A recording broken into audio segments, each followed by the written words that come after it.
Welcome to Homeschool Your Way. I'm Jana Cook, your host and Bookshark's community manager. In today's episode, I am joined by Sam Young. He is the director of Young Scholar Academy. He's going to be explaining how to understand the neurodivergent student.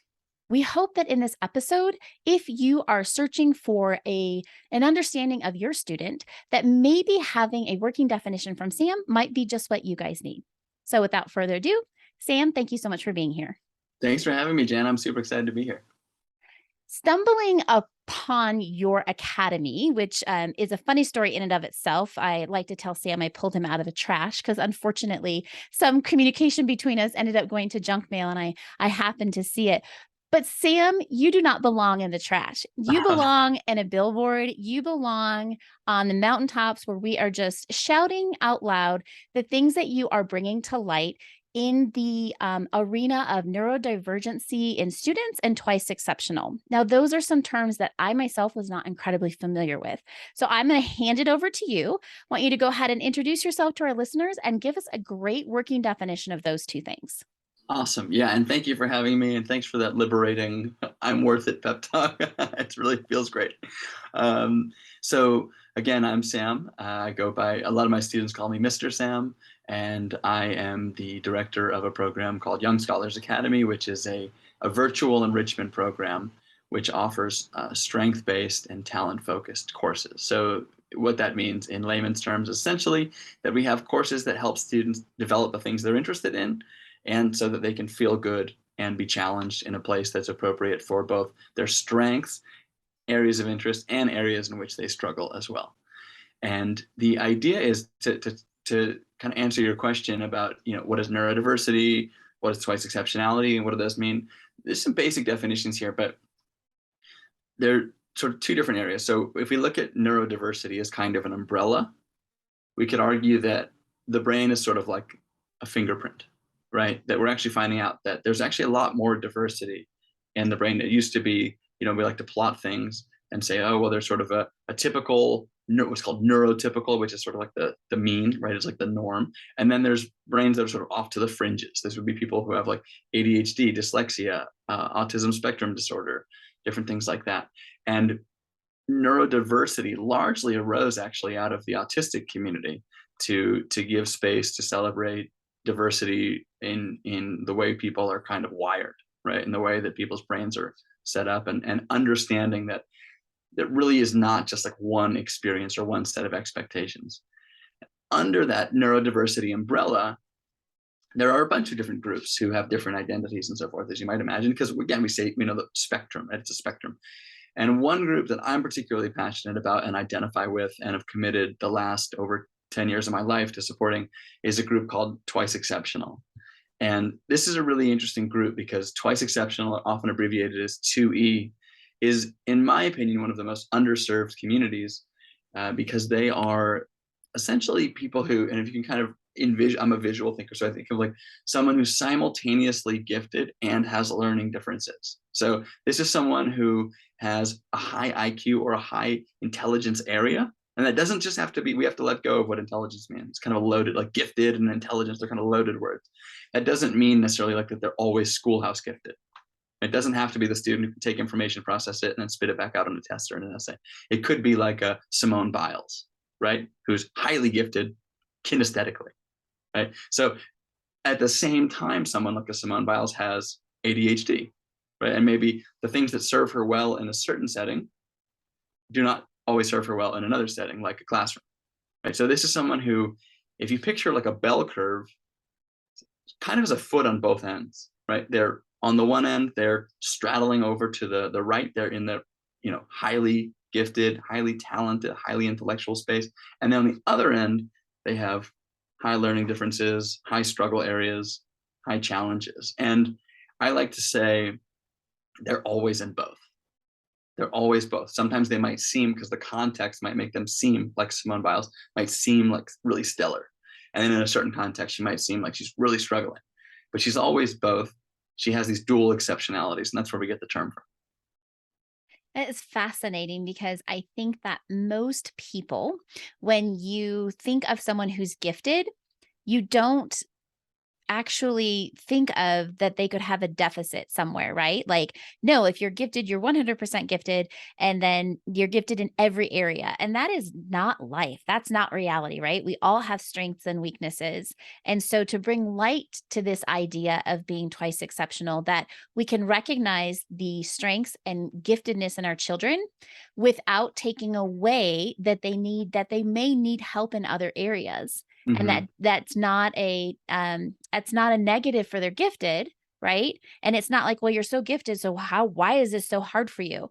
Confession, as a homeschool parent, I have said that to my children in several different ways. Like, you're really good at this. Why is this so hard for you? Hmm. And not understanding that just because they are great readers and they're exceptional writers, yeah, math numbers, they might actually have some dyslexia, Hmm. right? And so we just want to, sometimes I think as parents we want to see our children in just the most beautiful light. My teenagers say that there's some type of day that when the sun starts to go to the golden hour, that's Hmm. when you want to take all your selfies. That's Right. when you want to get it just right, because in the golden hour, it puts you in the perfect light. And I Hmm. think sometimes as parents, we view our children in that golden hour 24 hours a day, and Mm. that is not reality. It's a really I like the imagery that comes with that. And I would, just playing devil's advocate, I mean, in my line of work, and what's unique about the population that I work with is that a lot of parents, while they see their child's greatness, and they do, they're being told a lot of the deficits, right? So Mm. in the twice exceptional world, I think a lot about that, the Japanese proverb, like the nail that sticks out gets hammered down, right? And so a lot of times we have this like really deficit focus, or what's often referred to as the medical model, right? The idea that we kind of identify what's wrong, we focus all our energy on that, and we try to bring the bottom up. You know, the student is, as you said, like struggling in math or not writing or not organized, and we just focus on, let's just hammer that home until they're better. And that deficit focus, it brings a lot of harm. So, well, I agree with you, and I think a lot of parents do objectively see their children in like the greatest light, that they hear a lot what their student isn't doing. They worry a lot about where they're, coming up short. I'm using air quotes for anyone who's just listening. And it's that's really challenging. And I think that gets kind of quite a harmful worm in the ear of the parent, and then it kind of permeates into the child's ear as well. Well, we're talking to a community of parents who have chosen a different educational route than is traditional. So, for a number of reasons, it could be because they were told something about their child that A, they didn't agree with, or B, they didn't see that they were getting help with. Right. Or they're choosing to do it a different way because they themselves are outside of the box thinkers. And so they want their child to be able to foster that as well without being the circle shoved into the square, the square Hmm. area. So when you're talking about this idea and trying to help parents understand, like, hey, you see or you've heard that your child has a deficit, but could it be that the very thing that you're seeing as negative has an opposite and equal greatness on the other side? Absolutely. Yeah, it's such a good point, and I often say that schooling is not, and I think homeschooling is so important for this reason, because it's, I think, arguably more aligned with the way in which we work now, right? If we think of like the goal of public schooling, it was largely like a Tayloristic turn of the 20th century model. And anyone that doesn't know Taylorism, that's essentially the approach to sort of industrialize, right? How can we make little tweaks? What's the ideal time for a worker before they need to rotate a task? And it was largely like prepping for industrial life. But we are not, we in the United States, I say, we are not an industrial nation anymore, right? We are an intellectual nation. We produce intellectual property. And a school hasn't kept up. And homeschooling is so important because, as you say, Jana, it allows parents to curate, customized environments that allow our students to be steeped in their curiosity, to be entrenched in the things that allow them to be at their intellectual prime. But even in that environment, it's important that we focus on their strengths, because we can have the best intentions. But as Sir Ken Robinson once said, the late Sir Ken Robinson, everybody's had an education and we all have an opinion, and it's not necessarily right. Just because you did it one way or it worked one way for you, your child's not you, and they're different. And it's important to try to flex, even when we're already very flexible. I think one of the biggest hashtags in homeschooling is be flexible. And another thing that I have experienced is you just don't know what you don't know. So as a parent, I'm one of those parents that will gladly tell you, I don't know. I have no idea. We're going to try to figure it out. And so as we school at home for whatever our why has been, and parents start to see things in their children that maybe pulling them out for the pandemic and then they kept them home. They were like, how come I didn't know this was a struggle for you? Why didn't I know that you were having a hard time processing it this way? There is a temptation to then try to make your child conform to the traditional idea of school, even in homeschooling. I don't know that that's the majority of homeschoolers, but my personal experience and the people around me, we still have our norms, right? We still have our benchmarks that if our child isn't hitting, somehow they're missing the mark, or we internalize it as parents that we're not doing the right thing. But you are here to tell us that there could be another reason, right? There could be another way of looking at it. And so I've told my 9-year-old a million times how to do something. I've given him instructions 3 different ways, visually. I let him do it. He's still not getting it. But that doesn't mean that he is not intelligent, and it doesn't mean that he won't one day get it. So, what are some things that you can tell parents to kind of look for or recognize that your child is not being rebellious? Because that's one thing that I immediately think, like, why are you rebelling against me? Just do it like I say. But really, their brain is not understanding what I'm saying. Right. So the parent isn't necessarily doing anything wrong. The child isn't necessarily being wrong, but there is like an alternative that their brain is just taking it in a different way than we're used to. Yeah, it's a really good point. I think looking at the root, like if we translated this, like if you were speaking Mandarin to someone who speaks Portuguese, like you wouldn't be upset at them for not understanding, right? But we're doing that a lot of the times with our students, and that could be in the way that we process, it could be in the way that we verbalize, and it might just be in the way that our brain functions. As you said, like you could differentiate something and get it to them 6 ways to Sunday, but they just might not be interested. And that's why I use those 4 words: strength based, interest focused, or talent focused, because we want to build around our students' interests. I always go back to this, and I will answer your question, I promise. But uh, when we think about like what society is looking for, right? When we zoom out of school and we think like larger, we're looking for people who have incredibly niche interests, right? And who can identify incredibly niche problems and then develop incredibly niche solutions. And so we might have an idea, to come back to your question, how we think things should be done. We do it this way, or use your agenda book. Why aren't you using your agenda book? And there isn't a lot of agency in that. And there may not be a lot of interest, right? And we know like where the brain goes, the energy and the focus flow. So with our students, if we can instead ask questions, I don't want to use this agenda book. Well, instead of that being like an assault on me, can we ask why? What is it about that? And how do you think would make the most sense to get organized? And why? And what's worked and what hasn't worked and why? And if I think that if we can turn everything into like kind of a workshop, right? We can kind of inquiry-based problem solving. I get things done this way. This is our goal.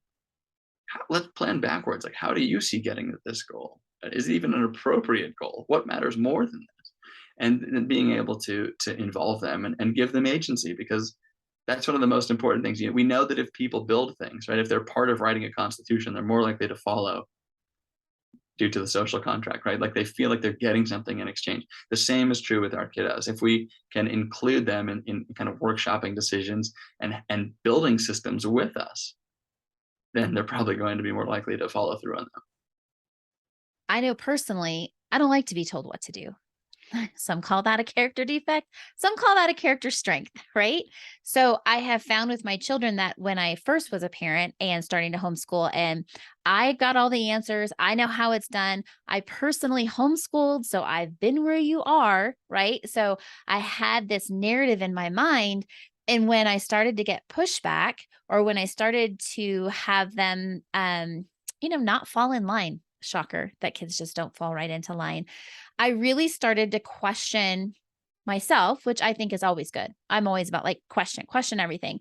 But I had to be open to a different way. And I think as parents, especially right now with the pressure of coming out of a pandemic, coming into economic uncertainty, the last thing I personally have resources for is to get into another conversation with my kids about how to do it differently.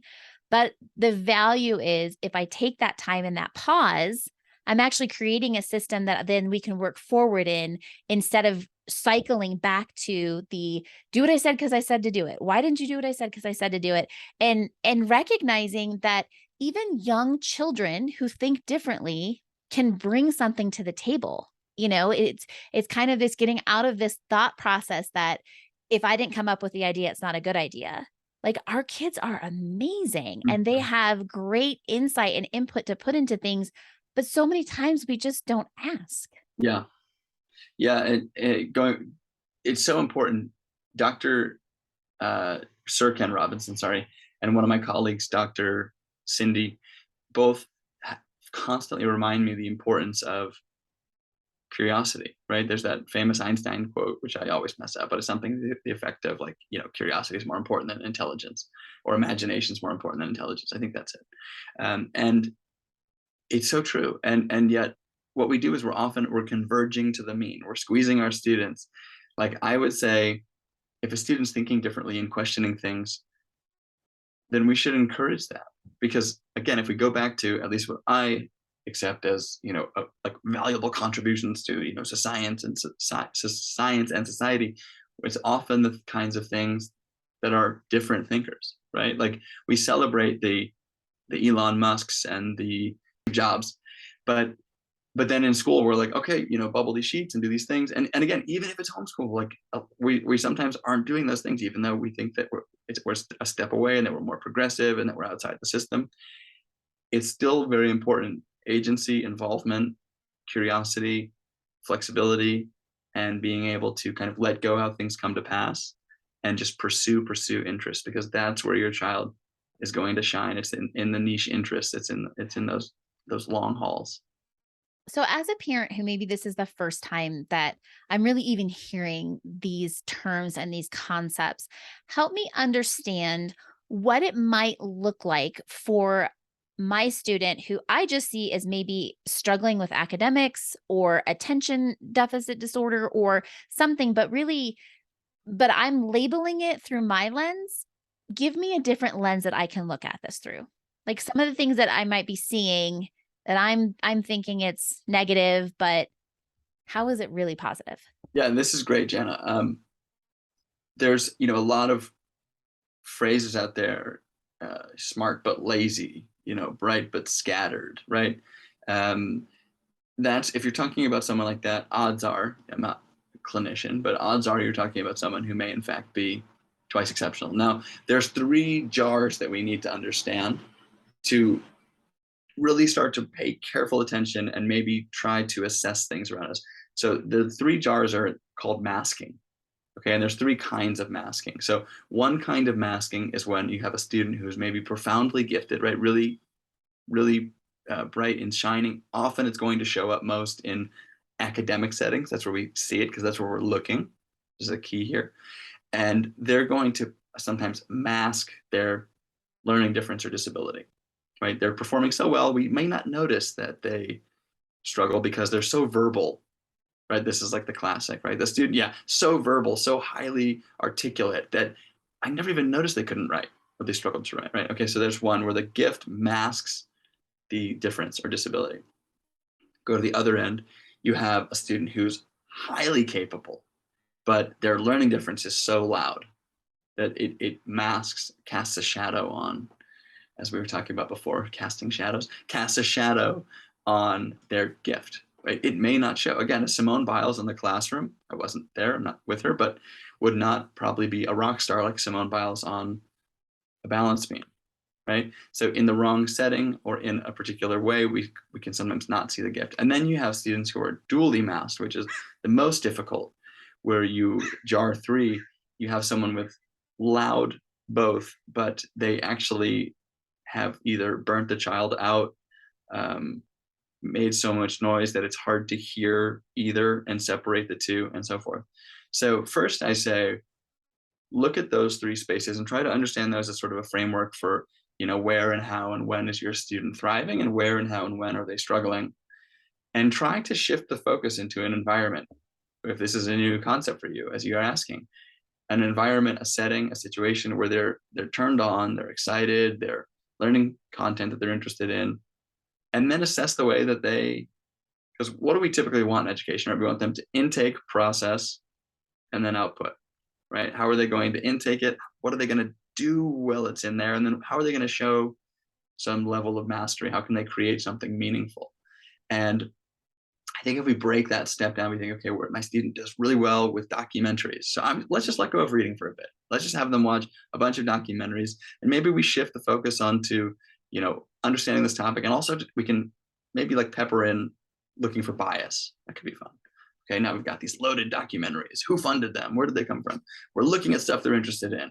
Okay, cool. Now maybe they want to make one, right? So now they're going to make a documentary, and so we're exploring their interests, we're developing their strengths. We might not be focusing on the writing, if that's one of the deficits, but that's okay for now, because we're doing something that they love, and we're rebuilding that faith, that love of learning, and we're helping the whole child. We're helping the student feel good. So I don't know if I totally answered your question, but I think it's important to parse out when and where the student is successful, what it is they're interested in, and just kind of shift more toward the space where they're successful, and kind of let go of bringing up the bottom, doing some of the things that we're often trained to focus in on.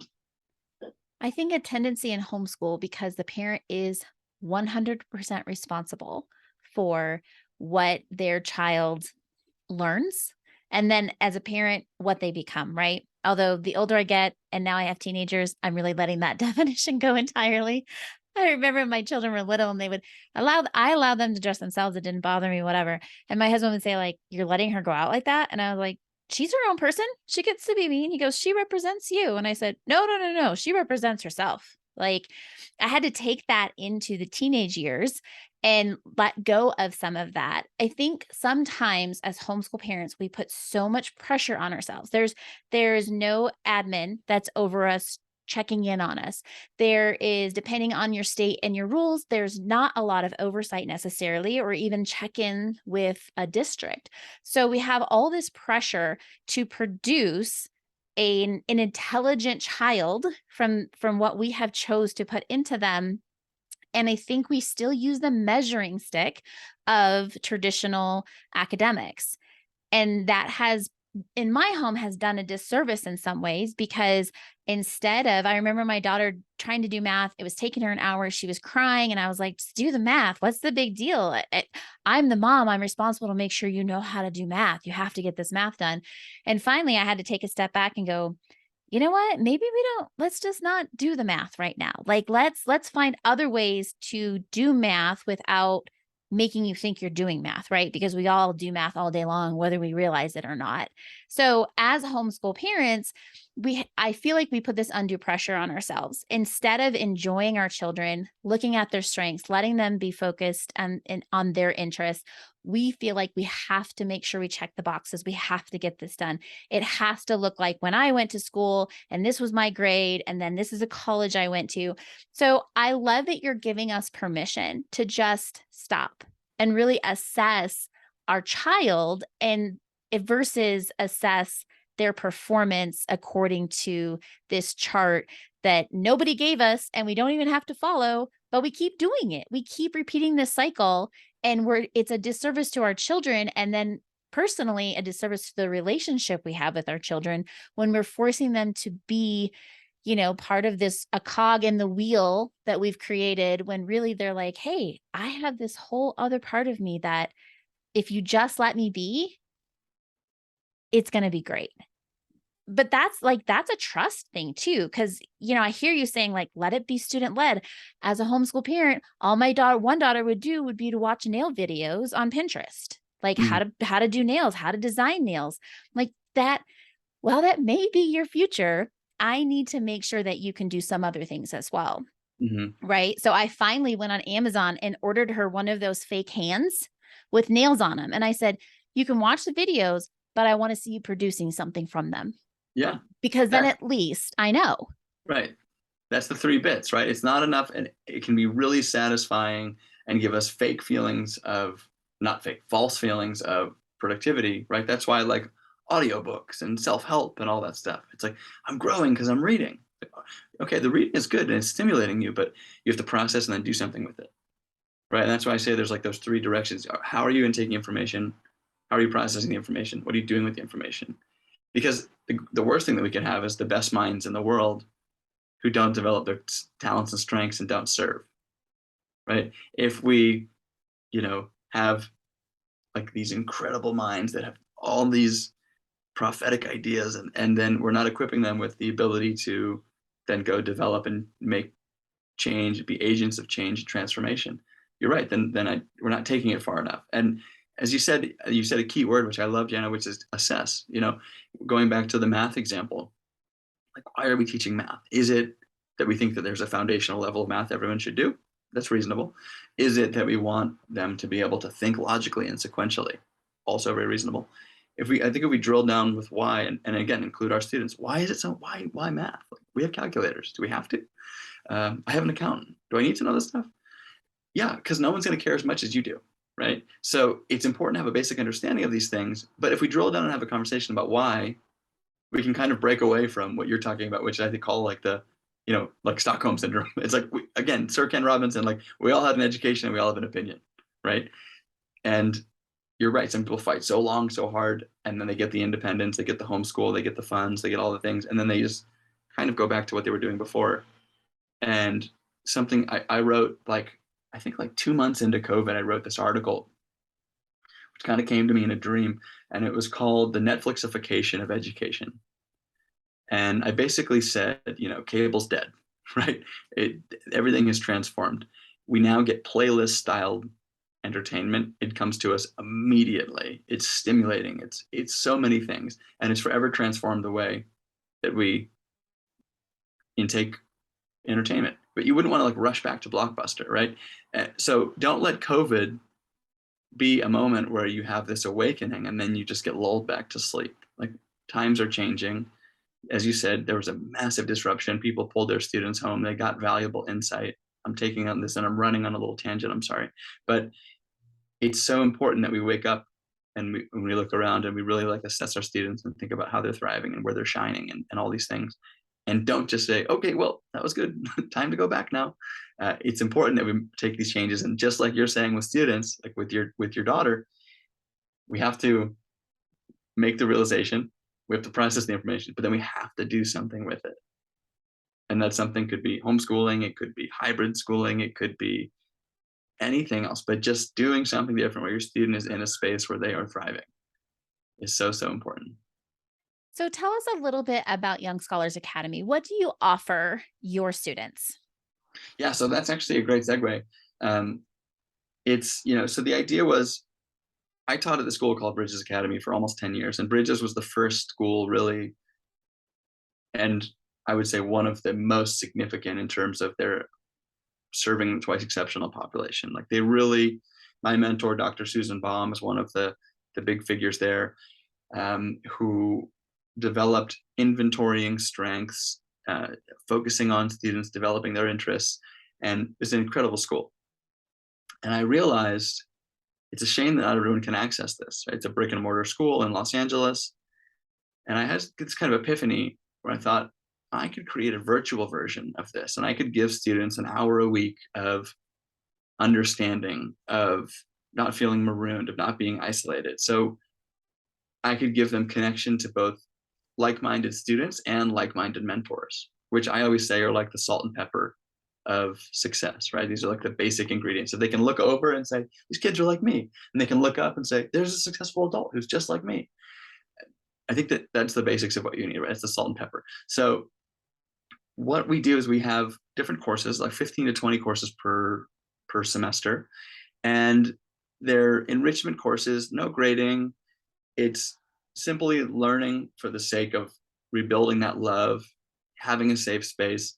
and doing all the unconventional stuff that a lot of programs aren't. So could be, taking a cryptocurrency course or a course on being a content creator, an influencer, executive function mastery and building your own task management systems, or and by the way, doing these things for like very young ages, right? So I've got like a task management course for students from 7 to 10, right? They're building these like complex over 6 months. They're building these like complex strength-based systems, right? Am I visual? Am I spatial?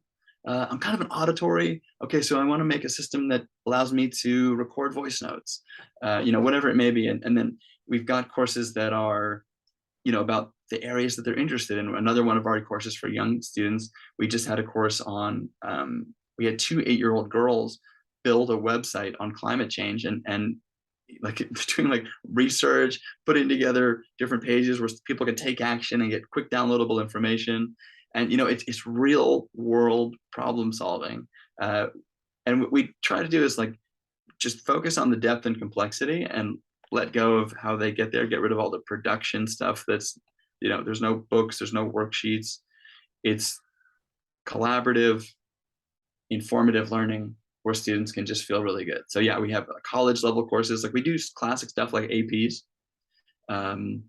Speech and debate's our most successful one, entrepreneurship. There's so many different courses, but the idea is just bringing students together and doing everything that I've said in the last however long we've been talking, entrenching them in their strengths, connecting them with community, and creating this brilliant environment. And I want to share like a 30-second story with you. I know I'm long-winded, so sorry. I had a mom email me last week, and they're transitioning into homeschooling, and her students at school had a really rough day at school and had kind of a meltdown, which lasted all weekend. Was sort of exposed to some content in a story they were reading, which was sort of traumatizing for him. She said, we had the hardest day, but the best thing came out of it, which was that our son asked to transfer into a different section of the class because he said, my friends are in that class. And it was the first time I've ever heard him say the friend word. And he asked if he could move from one section to another because his new friends from this climate course jumping ship and going to a Lego engineering course. And he'd rather be with them than be in a content area that he's passionate about. And that was the first time in her life that she'd ever heard that. And it made me cry. And I just thought, this is the work that, like, this is what it's all about. Like, we have a student who's never felt a sense of belonging before and is now kind of following the pack, as these kids sort of instinctively just move to another group. And that's what Young Scholars Academy is. That's what we're doing. Well, what an exciting opportunity for you as an educator to create space for, as you had said, maybe an underserved area of a population of students that, because they're on the fringes, they don't get a whole lot of space to be themselves. But as a parent, it's exciting to hear that there are opportunities to get involved in what you're doing remotely. You had said it's virtual. You always plan for it to be virtual so that anybody can be a part of it. It's kind of funny now to say in 2022 that something's virtual because it's like, yeah, isn't everything now virtual? But it was virtual before, it will stay virtual, but is an opportunity for people who are choosing to educate their children in a different way, but get them connected with other students that have similar passions. I know so many times we're on our Facebook group pages and we're like, whose kid likes to do this? And crickets. You know what I mean? That your pool is a little bit smaller in some of these groups. So to know that maybe they can access a bigger pool and find students with similar interests for their children. As a mom, not only is that great to hear for academic reasons, but just like the mom who wrote in, there's just something about when your children are connecting on a personal level with people when you haven't seen it before. It's life-changing, and Sam, it's life-giving. So I appreciate that you have created an environment that students and parents can connect with that and just thrive. I mean, in a world where it feels like we're barely hanging on, it's nice to see that there are places where people are thriving and that we can be a part of that and encourage our students to be a part of that. So thank you so much for what you're doing. Before we go, do you have a hack? We call it a homeschool hack, but it can be a life hack or an educational hack that you can share with our listeners. I do. So I'm actually going to I'll share a resource if it's okay. I'll share a resource with you where people can go and input their email and they'll get this resource. And then you also get like follow-up videos. So I've kind of created this like email sequence that you get. And it's that task manager. It's my most popular resource. I spent years creating it. It doesn't look like it at first appearance. You're like, this is just a Google document, but it's this strength based task management system. So you start. There's a little video that you watch, and the hack, and whether or not you get it, I can tell you the hack. The hack is that you break down task management. I break down task management into three domains, because a lot of parents say like, okay, my student's great, but he's not doing this stuff, or he's not turning his work in, or he's forgetting things, or she's never quite crossing the line. And so what we've done is we've broken down task management into three tiers. One, we have to have a system to capture ideas and tasks, right? In the middle of the night, you have a brilliant thought. Oh my God, cool. How do you record it? Two, how are you then prioritizing? Right? Not everything is the same. Life is not whack-a-mole. If you just respond to things and you are not writing the narrative, you are not in control, and you are not moving towards a goal. You are just responding, right? So not even reacting. So we want to capture tasks, number one, or ideas. Number two, we want to help our students start to prioritize what matters most. Can we assign weight? And then number three, create an actionable to-do list.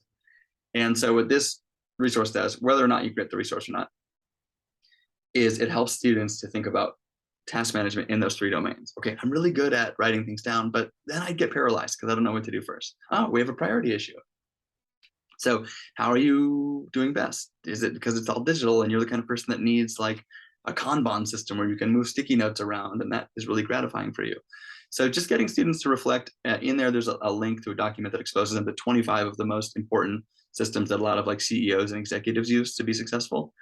And again, I always try to think like, let's ground this in the real world, but not like, hey, use your 3-ring agenda book. I don't know that that's solving everyone's problems. And then how can we test it, collect data on it, and then keep tweaking it? And if you make that just kind of a lifelong journey, mine's changing all the time. And I love that. I really nerd out over it. Should I start with the most important thing of my day, or should I start with something small and get a little win? I don't know. And just being able to kind of gamify it and have fun with it, I think is the best hack. And then if you can do that, you start to unlock a lot of other doors. Then all of a sudden, the production, the different struggles, the different challenges become a little bit easier because there's a system in place, or a developing system.